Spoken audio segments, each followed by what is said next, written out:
Шуңа Шарқи Түркістанның mustamlikasizlashishini talab qilamiz. Har qanday davlatning xalqaro qonunlarning ro'yi bo'yicha o'z taqdirini o'zi belgilash huquqi bo'lsa, Sharqi Turkiston xalqi o'xshash huquqqa ega. Shunga biz xalqaro jamiyatni qo'sh o'lcham qo'llanmaslikqa chaqiramiz. Hökumətlər Tibetə qandaq muamele qılıbatqan bolsa, bizə oxşaş muamele qilishi, qo'sh o'lcham qo'llanishni to'xtatishi kerak. Xitoy Tibetni Shizang deb ataydi, ammo xalqaro jamiyat birdekla Tibet deb ataydi. İşğal ostida qolgan mustaqil davlat deb biladi. Tibet xalqining milliy o'z taqdirini o'zi belgilash huquqini qo'lga keltirish ko'rishini qo'llaydi. Gerçi Xitoyning Sharq Turkistonda yurgizayotgan vahshiyliklarni ondan ortiq davlat va parlamentlar irqiy qirg'inchilik, Birleşken Devletler Teşkilatı bolsa insoniyatga qarshi jinoyat deb e'tirof qilgan, irqiy qirg'inchilikni shiddatga chiqarganiga 11 yil bo'lgan bo'lsa-mu, yanala Xitoyning qilmishlarini surishti qilib jazo bergani yo'q. To'xtatish uchun ahamiyatli harakat qo'llangani yo'q. Nurg'ulg'an ayblashlarni, Xitoydan andish qilayotgan bayonlarni anglaymiz. Majburiy emgak, qul emgakini yo'qotish uchun Xitoy katibaşları va o'rinlarga intayin yenik jazo berildi. Biz bununla rahmet aytamiz. Ammo bizning masalamiz yolg'iz qul emgaki yoki majburiy emgak emas. Bizning xalqaro sudga Xitoy ustidan sungan da'vomiz bor. Rim nizomnomasiga imzo qo'ygan davlatlar, hatto Birleşken Devletler Teşkilatı'na a'zo davlatlarning bizning da'vosimizdan foydalanib Xitoyga besim qilishini, xalqaro jinoyatlar sudining darhol tekshirish boshlatishini talab qilishni, adolatga erishishimizga yordam berishini, Xitoyning mas'uliyatini surishti qilishini talab qilamiz. Tarixga qaraydigan bo'lsak, irqiy qirg'inchilik ayiblash, andish qilish bilan to'xtagan emas.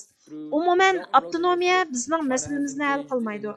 O'tgan 70 yildan ortiq vaqtdan beri Xitoyning qonuni bo'yicha biz avtonomiya ichida yashayapmiz.